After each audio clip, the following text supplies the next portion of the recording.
Let's show you how you can fill up the details of buyback of equity shares in ITR-2 and ITR-3.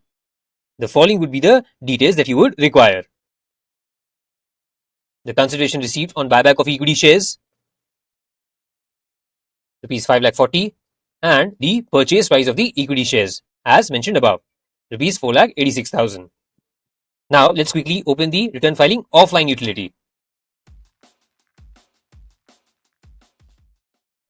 Once you click open the return filing offline utility, first fill in the personal information tab. Once you're done with that, scroll to the bottom and click on schedule other sources. Click on this. Once you click on other sources, click on table number 1, that is this one. Click on edit and under this head mention the sales consideration that you received on buyback of shares. That is 5,40,000.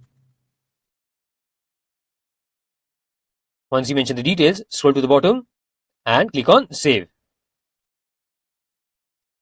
Now once you fill in the details, scroll downwards and click on table number 10, that is this one. Mention this 5,40,000 in CL number 3B.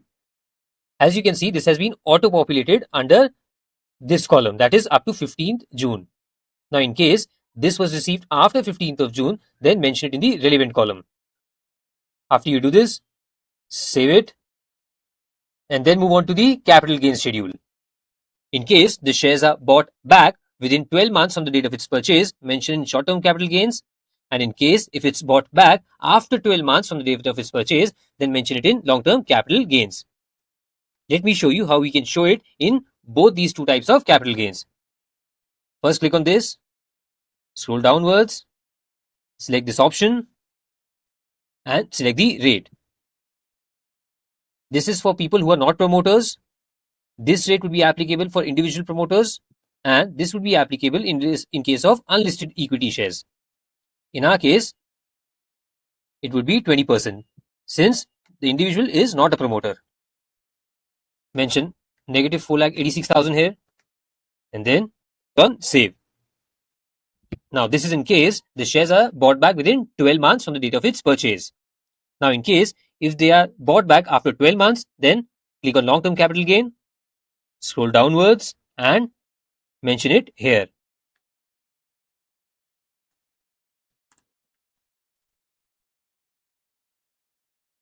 And again click on save. Note, you cannot mention this 4,86,000, that is the purchase price, in both these places simultaneously.